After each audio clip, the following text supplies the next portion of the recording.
Memang senang dan bangga kalau di dalam bernegara kita memiliki seorang pemimpin yang memiliki keterampilan kelas dunia seperti presiden pertama kita yang pandai bermanuver di tingkat dunia, memprakarsai non-blok, memimpin konferensi Asia Afrika, membangun Ganevo diplomasi melalui olahraga, mengambil Papua dengan manuver diplomasi ke Amerika dan PBB. Kalau yang sekarang, pemimpin setelahnya semua jago kandang. Lawannya yaitu hanya rakyatnya sendiri dan mereka yang punya otot pengetahuan bernegara dan berekonomi yang beda. Itu aja lawan mereka. Para pemimpin setelah Soekarno hanya berebut anggaran dengan proyek-proyek yang modalnya dari dua sumber, mencekik rakyat dengan pajak-pajak dan berhutang pada negara asing. Herannya lagi, dari PDB kekayaan nasional itu yang senilai 1.000 billion terbagi tidak adil di 3 bagian. Yang 130 billion dolar adalah APBN, yang 700 billion dolar adalah oligarki, dan rakyat serta UKM hanya sekitar 170 billion dolar yang dikerubuti 97% populasi. Idealnya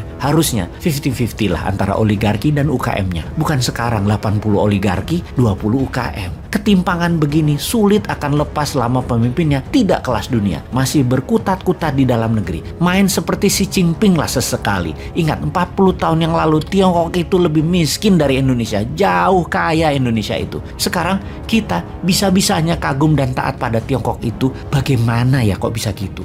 Bukannya meniru dan memodifikasi apapun supaya Indonesia berdaulat. Ini semua bagaimana sih sebenarnya? Jadi kita lihat berdasar data, apa yang Tiongkok akan lakukan mengambil peluang krisis Ukraina. Pastinya kita lihat fakta data. Kita mundur sekitar di tahun 2014. Ketika itu Rusia mencaplok Crimea, sebuah wilayah berdaulat di Laut Hitam, baratnya Rusia. Tiongkok membela Rusia dengan mengatakan pihak barat yang memulai pertikaian tersebut sehingga Rusia harus turun tangan mengatasinya. Kita lanjut di tahun 2022 ini. Tiongkok kembali membuktikan kesetiakawanannya dengan Rusia dengan menuliskan di headline berita nasional Tiongkok, Amerika menggunakan krisis Ukraina untuk mensahkan gerakan militer di Eropa. Di mana kita tahu bahwa bagi Amerika, perang adalah profit. 25% pendapatan negara Amerika adalah dari mesin perang, jualan senjata, dan untuk senjata tersebut, Amerika harus create demand, harus menciptakan demand dengan adanya perang tersebut. Di sini Tiongkok membawa framing, Amerika lah yang sesungguhnya ingin perang di Ukraina. Inilah strategi komunikasi Tiongkok,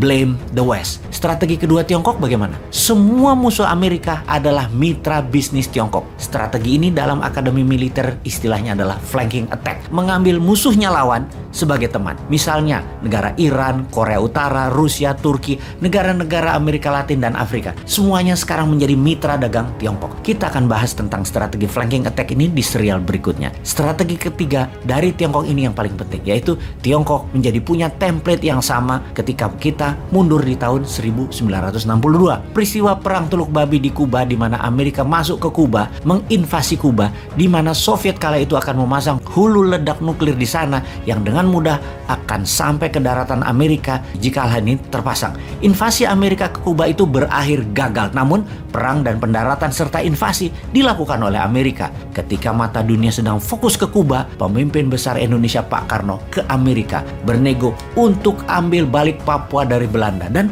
Amerika mendukung penuh dengan memberikan hak vetonya di PBB.